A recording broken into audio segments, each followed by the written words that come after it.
Buenos días, soy el Policía Nacional Manuel Márquez, funcionario de apoyo en la Unidad de Participación Ciudadana de la Comisaría de Don Benito y Villanueva Serena, en Badajoz. Bueno, agradecer de nuevamente a nuestro Comarca Televisión por haber venido a grabarme aquí a la Comisaría de Policía Nacional en Don Benito.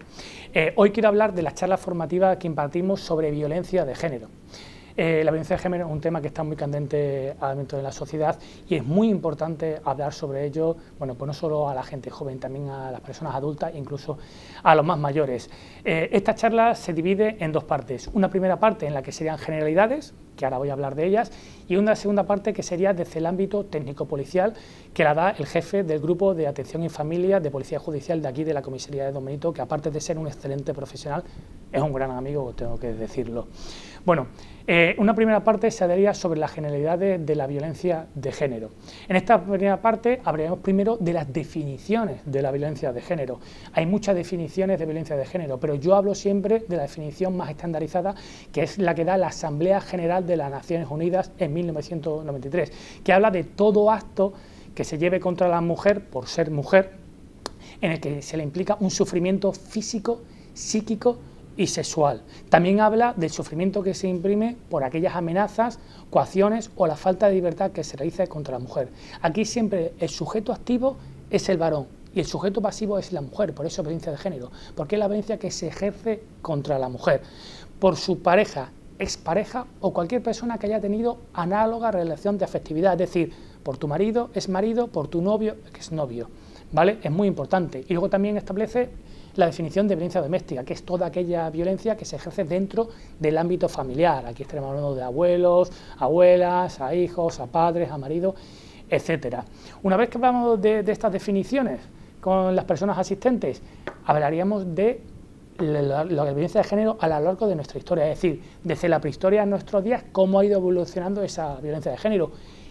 Realmente nos puede parecer que a lo mejor en la prehistoria éramos primitivos, etcétera, pero los roles eran muy parecidos entre el hombre y la mujer. La mujer cazaba, la mujer hacía otras cosas que el hombre se quedaba, por ejemplo, del uso doméstico de la casa también. Es decir, no había roles de género como hoy en día, ¿sabes? El reparto era igualitario. Por ejemplo, en la antigua Grecia o las leyes de Bizancio sí que encontramos ya los primeros vestigios de lo que sería violencia de género. Y llegamos a Roma. Roma sería a lo mejor el punto de inflexión en lo que sería ya el machismo a día de hoy, puesto que en Roma las mujeres no tenían ningún peso en la familia, los hombres eran los que los decidían todo. Sin embargo, por ejemplo, en Egipto, las mujeres sí tenían papel en el tema económico, en los temas laborales de lo que era su familia. Por ejemplo, en la Edad Media, bueno, pues tenemos las leyes del dedo pulgar, donde los nobles, bueno, tenían consentimiento de poder pegar a sus parejas con una vara que no fuera más gorda que el dedo pulgar. Así de triste. Y hoy en nuestros días, ya en el siglo XX, bueno, pues encontramos en 1951 el Organismo Internacional del Trabajo, que en su convenio número 100 establece los primeros decretos para que haya una igualdad de trabajo entre hombres y las mujeres. Y la Asamblea General de Naciones Unidas, en 1953, establece en su convenio 843 ya las primeras medidas de igualitarios entre los hombres y las mujeres. Luego, cuando hablamos de esto, cuando pasamos de esta evolución de la prehistoria de la violencia de género, bueno, pues hablaríamos de los falsos mitos aplicados a la violencia de género. Ella tiene la culpa, ella es la que aguanta, él ha sufrido violencia desde pequeño, entonces es algo normal, si aguanta es porque quiere, etcétera. Bueno, pues hablaríamos de todos esos falsos mitos que a día de hoy existen en la sociedad y que estigmatizan a la mujer. Una vez que hablamos de esos falsos mitos, pasaríamos a hablar de por qué creo yo que se produce esa violencia de género. Aquí sí que sería un debate entre todos los asistentes, que me gustaría que todos me dijeran por qué creen ellos que esta violencia de género se sigue produciendo hoy en nuestros días. Yo diría que para mí es un conjunto de valores antiguos, de tradiciones que llevamos desde atrás, que llevamos en la mochila desde atrás, que lo que hacen es estigmatizar a la mujer. ¿Por qué? Porque para mí, por ejemplo, el machismo y la violencia de género es estructural e instrumental. ¿Qué quiero decir con que es estructural e instrumental? Bueno, porque para mí la estructura de la sociedad favorecen esa violencia de género. ¿En qué? Por ejemplo, si en algo es conocido ahora este país, España, es porque la selección española de fútbol femenino ha sido campeona del mundo. Han sabido sobreponerse a toda la desigualdad que había en el fútbol entre masculino y femenino, han sabido subir hacia arriba y son campeonas del mundo. ¿Cuál es el problema? Bueno, pues que ahora se está hablando menos del triunfo que han hecho y más de otras cosas que a lo mejor se deberían llevar por un ámbito interno. Esto le quita prestigio a la gesta que han logrado las mujeres. Ahora el tiempo de las mujeres ha llegado y es así y hay que ponerlos en alza. Pero esto no se lleva. Seguimos teniendo esas tradiciones antiguas, esos roles y estereotipos de género que llevamos en la mochila y que sigan perjudicando a las mujeres en la sociedad. Una vez que hablamos de esto, bueno, hablaremos de las características de la mujer maltratada. Todas esas características que tiene esa mujer que lleva la violencia de género y el machismo encima. Tiende a sobresaltarse, tiende a llorar, sufre ansiedad, sufre depresión, no puede tomar decisiones en casa, todo eso hace que se aísle, no quiere establecer relaciones sociales con otras personas, siempre pone excusas para no salir, etcétera. También hablaremos después de las características del maltratador. Es una persona que tiene buena apariencia física, tiene bajos niveles de asertividad, es decir, no sabe relacionarse, no sabe bien con la sociedad, intenta poner a la mujer de escudo, intenta reírse de ella cuando establece relaciones sociales, queda con amigos para hacerse como el que es más fuerte, hacer la gracia, luego toma represalias en casa porque ve que no se relaciona bien con la gente. Bueno, es una persona, es un tipo, podríamos hablar, en el que tiene un egocentrismo y falta de personalidad. Pero bueno, todas estas características las desarrollamos mucho más despacio y mucho más ampliamente. Una vez después esto, bueno, pues hablaríamos de los tipos de malos tratos que hay, ¿vale? Porque el tipo de maltrato quizás más coloquial es el maltrato físico, todas esas agresiones físicas, pero existen tres tipos de maltrato. Estaríamos hablando del físico, el psicológico y el sexual.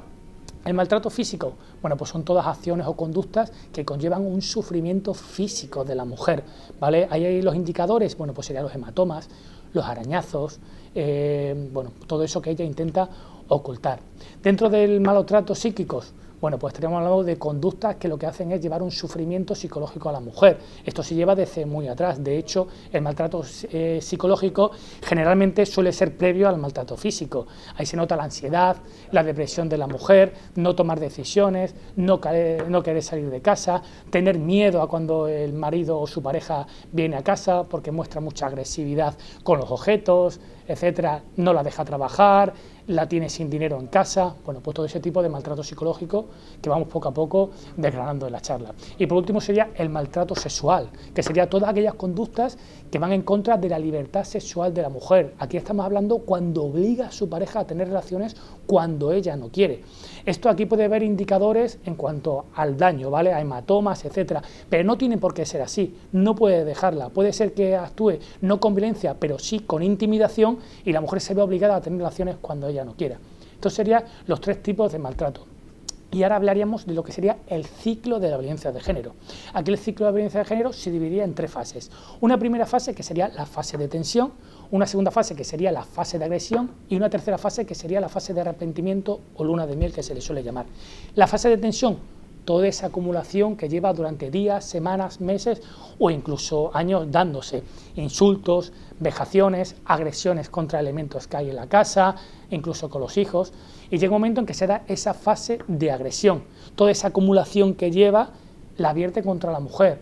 Realmente eso suele darse en un momento puntual en el que él está en casa o que lo tiene previamente establecido, no se suele realizar en la calle. Y luego viene la fase de arrepentimiento, en la que pone excusas. Ha sido porque he tenido una semana muy mala, porque el trabajo me ha ido muy mal, no encuentro trabajo o porque tengo mucha presión de mi familia, cualquier tipo de excusas para no asumir esa responsabilidad. Y luego hablaríamos ya de lo que serán las consecuencias para el núcleo familiar de todo este tipo de maltrato. Las consecuencias no solo son para la mujer en cuanto que ella se anula psicológicamente, incluso llega a excusar a su pareja por aquellas agresiones que tiene, sino la que tienen los propios hijos. Realmente las consecuencias que tienen los hijos es muy dispar, porque hay hijos que sufren esa consecuencia de la madre, incluso protegiendo a la madre y atrayendo al padre las agresiones hacia ellos, pero hay otros hijos que cogen y actúan, cogen el rol del padre, incluso agreden a la madre, insultan a la madre. Ahí hablaríamos un poco de cómo afecta a cada hijo. Y ya, una vez terminada esta parte de generalidades, que es la que doy yo, ya sería el compañero el que hablaríamos ya de lo que son las leyes y los protocolos de actuación en esa violencia de género desde el ámbito técnico-policial. Aquí hablaría de lo que es la Ley 1/2004 sobre la Ley Integral contra la Violencia de Género y los protocolos de actuación que tenemos la Policía Nacional.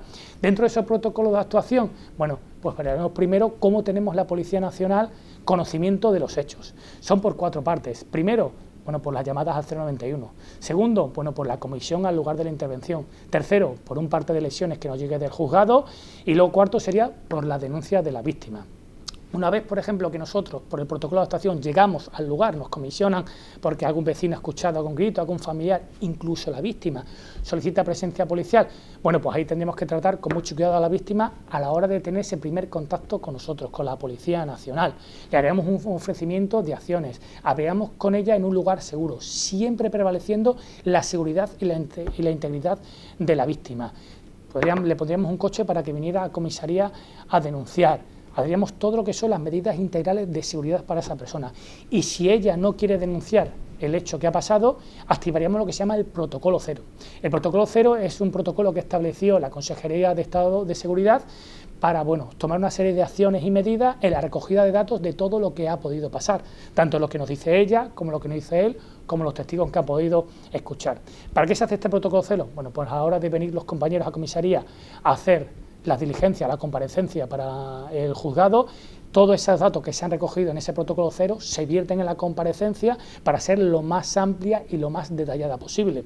¿Por qué también? Porque a la hora de hacer una valoración policial que hacemos para las medidas de seguridad de esta víctima, esa vale al grupo de Policía Judicial de la UFAM, le vale todo lo recogido por los compañeros que han actuado. Y una vez que nos presentamos en comisaría, ya con la víctima que quiere denunciar, bueno, pues se procedería a la denuncia. Siempre en las comisarías ya se está implantando un protocolo en que las víctimas de violencia de género sean las primeras en poder denunciar, hacerle una atención prioritaria.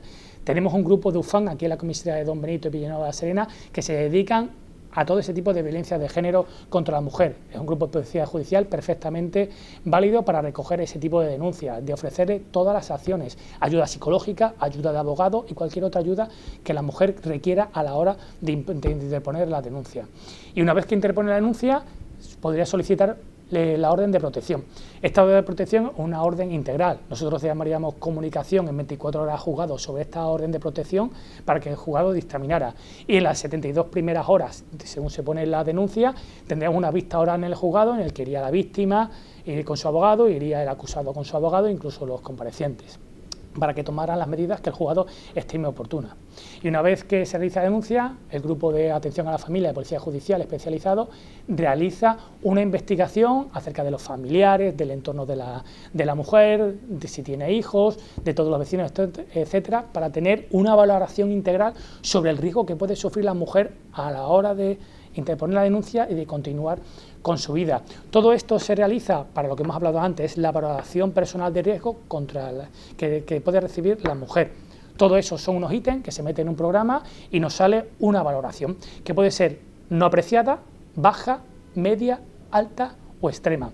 Ante esos 5 ítems, nosotros estableceremos una serie de medidas policiales. Si es no apreciado, que sería la más baja, bueno, pues le daríamos unos canales de comunicación prioritarios para que, bueno, ella estableciera contacto con los compañeros que se dedican a la protección de las mujeres. Incluso estos compañeros se pondrían en contacto con ella si no reciben ninguna llamada por parte de ellas en los días venideros. Luego, si las medidas son bajo, media, alta, extremo, bueno, pues el protocolo de actuación policial va subiendo en intensidad hasta llegar al riesgo extremo, que sería tener un coche las 24 horas, la mujer en la puerta de su casa. Si la mujer se tiene que desplazar, el coche de Policía Nacional iría con ella, tanto a su trabajo, a hacer la compra, a llevar a su hijo al colegio, a las extraescolares, etcétera. La mujer tendría una protección 24 horas integral en lo que es toda su vida. Y por último, el compañero hablaría de lo que es la UFAM Protección. Son todos aquellos compañeros de Policía Judicial encargados del seguimiento y la protección de estas víctimas de violencia de género. Y bueno, los canales de comunicación para asociar este tipo de charlas, ya digo, este tipo de charlas se puede dar en colegios, institutos, ayuntamientos, asociaciones o cualquier colectivo que lo demande. ¿Canal de comunicación? Bueno, pues donbenito.participación@policia.es, repito, donbenito.participación@policia.es y el teléfono 924 80 89 68, o bien venir por comisaría a hablar aquí con los compañeros y felicitan nuestro teléfono. Una última cosa que me gustaría decir, quizás no soy una persona para dar consejos, pero me gustaría decir que en el año que estamos ya, yo creo que en vez de querernos tanto, deberíamos querernos un poquito mejor. Muchas gracias.